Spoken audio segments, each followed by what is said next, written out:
welcome to another coffee break with Catsurveys. Delighted that we have Nick Hampson with us today. Nick is the Managing Director of Malcolm Hughes Land Surveyors and also President of the Survey Association. So welcome, Nick. Thank you very much. Good morning. So I guess to start off, what is the Survey Association and what does it do? The Survey Association is the organisation that represents land surveying businesses. We try to promote the profession. We try to promote quality within the profession. And when people join TSA, they have to meet certain quality standards. We also provide a forum for discussion so that people who are running survey businesses have the opportunity to talk to like-minded people and realise the problems that they face are the problems that other people are facing too.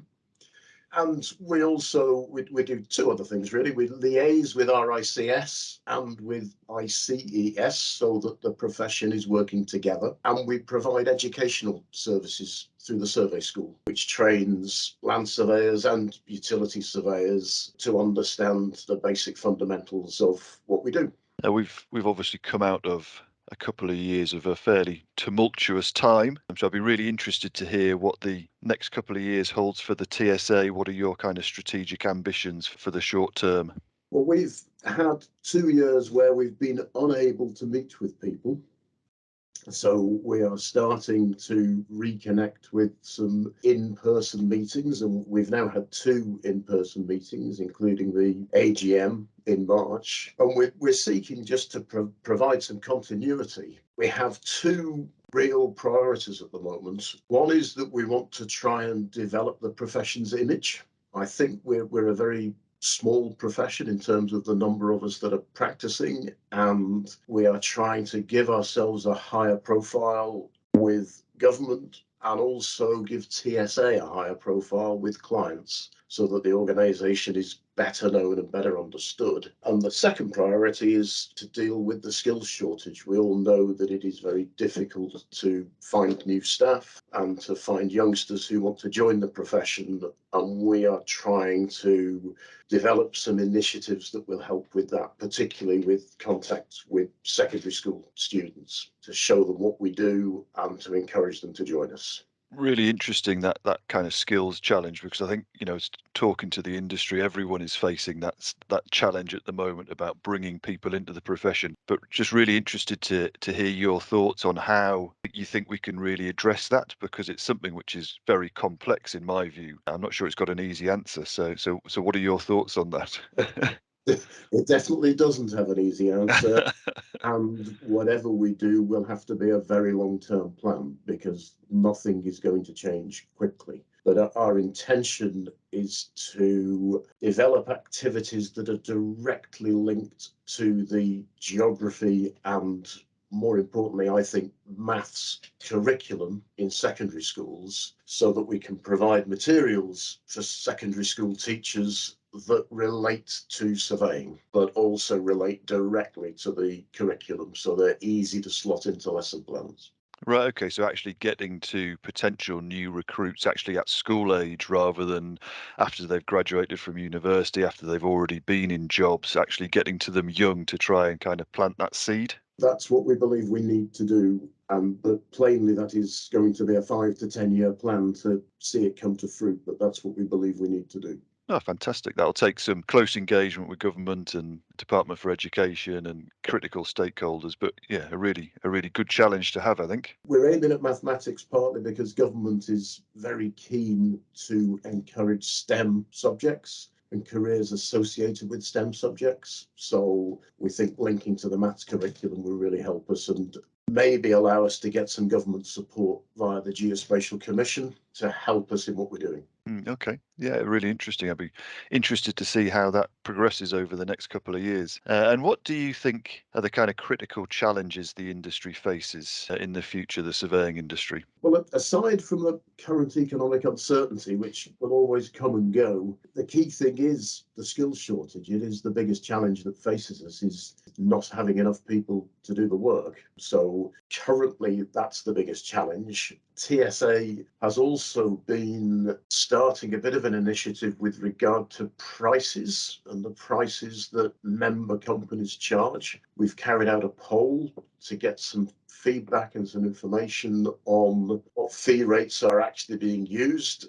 The information that's come back has had a surprisingly broad range, but we are trying to show people that you can charge sustainable fees and don't need to go after work cheaply.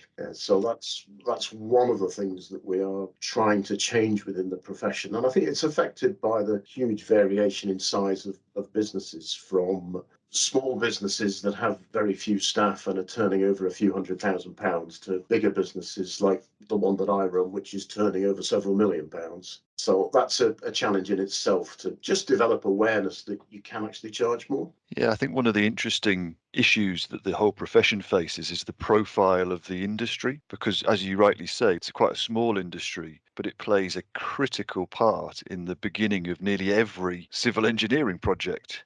And I think it's kind of undervalued in terms of the service it delivers. I think so, and I think potentially people just view that we deliver a product. We like to think that we deliver a service and we can offer a lot more. But I talked with the Geospatial Commission recently, and it was an interesting conversation, because we were talking about the part that we play. And he passed a comment to me that's something like, well, we're really interested in using the data in GIS, and that's the focus because there's so much more money involved. And indeed there is. The use of GIS data, it has immensely more financial clout than the collection of it. But I just pointed out to him that if nobody collects the data, you don't have data to then use in your GIS system. And I don't think anybody had put it to him quite that bluntly before. Or if the data collected is not of the right standard to be used properly. Absolutely, which brings us back to the very beginning of the conversation, that the TSA represents quality standards in the profession, and we are trying very hard to change perception of the profession through our clients and government. And that leads me on nicely to the revision of PAS 128. So we've recently had the revision published. PAS 128 is obviously a standard that governs quality and other aspects of underground utility detection and mapping. So how do you think the TSA is really going to approach kind of quality standards moving forward for its members? What we're doing specifically with PAS 128 is that we are in the process of creating an accreditation scheme, so that we will have a badge, if you like, of quality that companies can apply, become accredited, and then clients can use those businesses to do their work, knowing that they are able to deliver to the PAS 128 standard. And we have been discussing this for a long time. We are now in the final stages of getting this thing working, and it will be operational. The accreditation scheme will be operational sometime later this year.